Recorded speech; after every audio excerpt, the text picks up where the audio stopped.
اب بلا تاخیر دعوت شکر دیتا ہوں فاضل نوجوان واعظ خوش الحال پروفیسر محترم فضیلت الشیخ منیب الرحمان راسک صاحب آپ گجرانوالہ، وہ مائک پر تشریف لاتے ہیں اور اپنے خیالات کا اظہار فرماتے ہیں۔ نعرہ تکبیر! السلام علیکم ورحمۃ اللہ وبرکاتہ۔ حضرات ذی وقار، نہایت ہی زیادہ پیارے بھائیوں، بزرگوں، نوجوانوں، پردے اندر بیٹھنے والی روحانی اسلامی ماؤں، بہنوں اور بیٹیوں، علاقے بھر تو تشریف لے آنے والے معزز قرۂ کرام، حفاظ اعظام اور قابل قدر قابل عزت علماء کرام،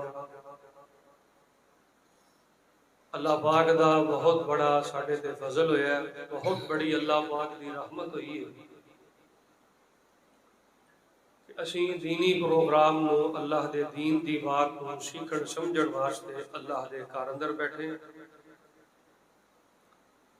صحیح ترغیب و ترغیب دے اندر حسن درجے دا فرمان نبی کل کائنات علیہ السلام دا موجود ہے۔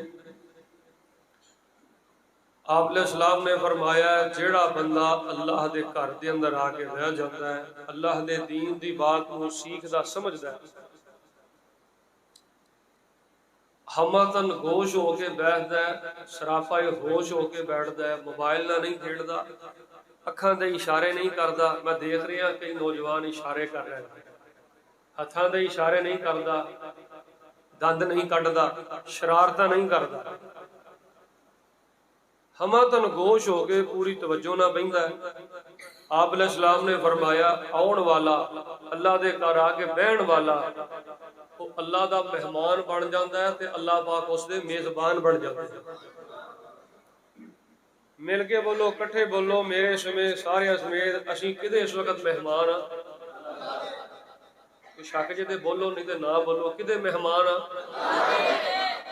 اللہ دے۔ ایدے نالوں وڈی عزت عظمت دا مقابلہ کوئی نہیں ہو سکتا۔ تسی کسے ڈی سی او دے مہمان نہیں، کسے سی پی او دے مہمان نہیں، کسے ایم این اے دے مہمان نہیں، کسے وزیر منسٹر دے مہمان نہیں۔ تہاڈی مہمانی واسطے اللہ نے انتخاب کیتا ہے تے اپنا انتخاب کیتا ہے۔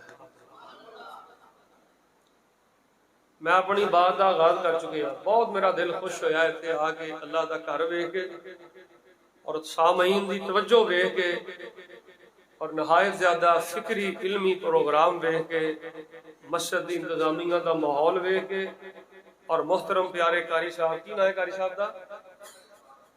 ہاں جی، قاری ارفاق صاحب، انہاں دی محنت ویکھ کے، محبت ویکھ کے اور تہاڈا دیندار لوگاں نال پیار ویکھ کے میں 5 گھنٹے دا مسلسل سفر کر کے اللہ دے دین واسطے تہاڈے کول اتنے پہنچیا۔ جامع ترمذی اندر حدیث ہے، آپ علیہ السلام نے فرمایا اللہ مسافر دی دعا رد نہیں کرتا۔ میری کوئی اتنے رشتہ داری نہیں، صرف میں اللہ دے دین دا سفر کر کے آیا۔ میں صدق دل نال دعا کرنا، یا الہ العالمین، جنہاں نے تیرے دین دا بوٹا لایا ہے اللہ پاک اگر وہ تیرے کول پہنچ گئے نے تو یا اللہ انہاں دیاں قبراں نور نال منور فرما۔ اللہ جنہاں نے ایڈا سونا گھر تعمیر کیتا ہے، ایڈیاں سونیاں ٹیلاں لائیاں نے، ایڈا سونا گھر بنایا ہے، اللہ جڑے اس گھر دی خدمت کردے نے اللہ پاک انہاں نوں جنت دی شاہی مہمانی نصیب فرما۔ حضرات اسی کدے مہمان ہاں؟ اللہ دے مہمان۔ میرے گھر اندر کوئی مہمان آئے اسی وہ دی خدمت کرنے ہیں۔ آپ نے فرمایا سب تو بہترین مہمانی یہ وے کہ بندہ مہمان آیا جو گھر چ موجود ہے انہوں پیش کر دے، سب تو بہترین مہمانی۔ میرے گھر مہمان ہے اسی خدمت کریں گے، تواڈے گھر کوئی مہمان آئے چاہ دی پیالی تے پیاؤ گے نا یار، خدمت کرو گے نا۔ ہر بندہ اپنی طاقت دے مطابق مہمان دی خدمت کرتا ہے۔ اسی اللہ دے مہمان ہاں، اللہ نے ساری خدمت کرنی اور انشاءاللہ کرنی۔ اللہ کو دعا کر لو، یا اللہ پاک اج دا پروگرام لکھے لا دے، چنگے ہاں پھر بھی تیرے گھر چ آئے ہاں، ہر کا گناہاں دے پلندے لے کے اسی تے بیٹھے۔ میں بند کمرے 'ਚ ਕੀ ਕਰਨਾ, ਤੁਸੀਂ ਬੰਦ ਕਮਰੇ 'ਚ ਕੀ ਕਰਦੇ ਹੋ, ਮੇਰੀ ਤਨਹਾਈ ਕਿਹੋ ਜਿਹੀ ਹੈ, ਤੁਹਾਡੀ ਤਨਹਾਈ ਕਿਹੋ ਜਿਹੀ ਹੈ। ਹਰ ਬੰਦਾ ਆਪਣੇ ਗਿਰੇਬਾਨ 'ਚ ਮੂੰਹ ਪਾ ਕੇ ਸੋਚ ਸਕਦਾ ਹੈ। ਅੱਲਾਹ ਪਾਕ ਗੁਨਾਹਾਂ ਦੇ ਲਿਬੜੇ ਤਿਬੜੇ ਤੇਰੇ ਅਦਾਲਤ 'ਚ ਪੇਸ਼ ਹੋਏ ਆ, ਤੇਰੇ ਘਰ 'ਚ ਆਏ ਆ। ਅੱਲਾਹ ਪਾਕ ਐਸੀ ਮਹਿਮਾਨ ਨਵਾਜ਼ੀ ਕਰ ਦੇ, ਅੱਜ ਐਸੀ ਮਹਿਮਾਨ ਨਵਾਜ਼ੀ ਕਰ ਦੇ। ਅੱਲਾਹ ਸਾਡੇ ਨਾਮਾ ਅਮਾਲ ਦੇ ਸਾਰੇ ਗੁਨਾਹ ਹੀ ਮਾਫ ਕਰ ਦੇ। اللہ اپنی رحمت دے نال دے اپنی قدرت نال اللہ تو غافر بھی ہے، اللہ تو غفار بھی ہے، اللہ تو غفور بھی ہے۔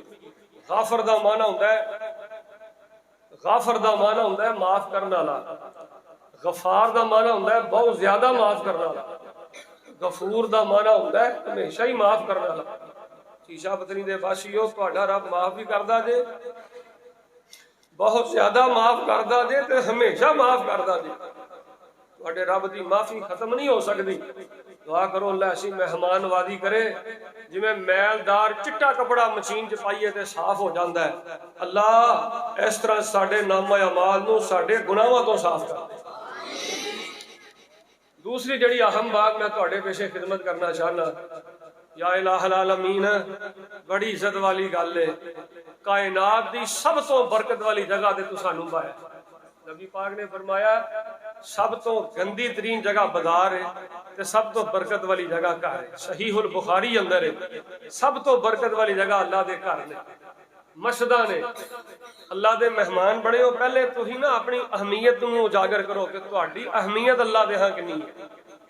اللہ دے مہمان بنے ہو اور کائنات او بچے ہو، یا تے چلے جاؤ تو میرا بیٹا یہاں آرام نہ بیٹھ، میں کل پٹی دے ہاتھ رکھ کے خطاب نہیں کرتا، ہنے میں اتوں بندے سوال کرنا اساں بھی کھڑے کر لینے، آرام نہ میرا پتر بہنا۔ اللہ دے مہمان ہو تے سب تو برکت والی جگہ تے ہو، سب تو برکت والی جگہ تے۔ آپ علیہ السلام نے فرمایا سب تو برکت والی جگہ اللہ دے گھر نے۔ اگلی گل سنیا جی، دو گلاں ہو گئیاں، اللہ دے مہمان تے برکت والی جگہ تے ہو۔ صحیح مسلم دی حدیث مطابق اس وقت ہر بندہ اللہ دے فرشتیاں دے نال بیٹھا ہے، ہر عورت اللہ دے فرشتیاں دے نال بیٹھی۔ اللہ دے پرونے بڑے ہو، اللہ دے گھر برکت والی جگہ تے بیٹھے ہو تے تانوں ساتھ نصیب ہے تے اللہ دے فرشتیاں دا ساتھ نصیب اے جے تہاڈی عظمت۔ میں انی گل سنا کے واپس چلا جاواں، اللہ دی قسم میرا ایتھے آن دا مل پے۔ اللہ دے مہمان سب تو برکت والی جگہ تے اور اللہ دے فرشتیاں دے نال بیٹھے ہو۔ چوتھی بات، سب تو زیادہ قبولیت دا وقت، جو چاہیے جے اس وقت اللہ دے کولوں منگ لو، جڑی خیر چاہیے جے اللہ کولوں منگ لو۔ ولیاں نوں کو سنگ لگے ہوندے نے، اب میرے سامنے اللہ دے ولی بیٹھے، نیک لوگ بیٹھے نے، نمازی لوگ بیٹھے نے۔ اللہ کولوں دعا کرو اللہ سانوں اپنی محبت واسطے قبول فرما، اپنی محبت دے اللہ سانوں خزانے عطا فرما، اپنے قرب دے خزانے اللہ سانوں نصیب فرما۔ حضرات ذی وقار، نہایت زیادہ علمی اور فکری باتاں میں تواڈے پیچھے خدمت کرنی چاہنا۔ آپ علیہ السلام دی صحیح بخاری اندر حدیث ہے، آپ علیہ السلام نے فرمایا موضع صوت فی الجنہ خیر من الدنیا وما فیہا۔ آپ نے فرمایا میرے صحابہ، موضع صوت فی الجنہ، اللہ دی جنت دی اندر اگر کسی مسلمان نو اللہ ایک گٹھ دے برابر جگہ عطا کر دے، کنی جگہ؟ سارے نہیں بول دے، کنی جگہ؟ ایک گٹھ دے برابر اللہ اگر کسی نو جگہ عطا کر دے، آپ نے فرمایا خیر من الدنیا وما فیہا، دنیا اور دنیا دے سارے خزانے ایک پاسے، ہیرے ایک پاسے، جواہرات ایک پاسے، موتی ایک پاسے، دنیا ایک پاسے، دنیا دے سب خزانے ایک پاسے، اور دوسرے پاسے فرمایا ایک گٹھ جنت دے اندر گٹھ دے برابر جگہ دا مل جانا ایک پاسے۔ دنیا دے سارے خزانے مل کے جنت وچ اس ایک گٹھ دی جگہ دا مقابلہ کر سکدے۔ پھر فرمایا والجنت اقرب الی احدکم، صحیح البخاری، مستدرک حاکم، مصنف عبد الرزاق۔ آپ نے فرمایا والجنت اقرب الی احدکم من شراک نالہ والنار مثل ذالک۔ آپ علیہ السلام نے فرمایا میرے صحابہ، اللہ دی جنت تہاڈی جُتی دے تسمے نالوں بھی زیادہ تہاڈے قریب ہے۔ اللہ دی جنت تہاڈی جُتی دے تسمے نالوں زیادہ تہاڈے نزدیک ہے۔ والنار مثل ذالک، آپ نے فرمایا جہنم بھی اللہ تعالیٰ دی تہاڈی جُتی دے تسمے نالوں بھی زیادہ قریب ہے۔ اے دونوں گلاں نبی علیہ السلام نے ایک حدیث بیان کر کے اگلی گل پتہ کی گئی ہے؟ آپ نے فرمایا او میرے صحابہ، میری امت دے لوگو، اے آخری خطاب نے رسول اللہ صلی اللہ علیہ وسلم دے، آپ نے فرمایا میرے صحابہ، دنیا دے اندر کوئی ایسا وظیفہ نہیں، کوئی ایسی نیکی نہیں جڑی میں چھپا کے رکھی ہوئے، کوئی ایسا عمل نہیں جڑا میں چھپا کے رکھیا ہوئے۔ ہر وہ نیکی، ہر وہ عمل، ہر وہ وظیفہ، ہر وہ ذکر میرے صحابہ میں تواڈے سامنے بیان کر دیتا ہے، جس عمل اور جس ذکر دے کرن نال اللہ پاک تانوں جنت دا داخلہ عطا فرما دے۔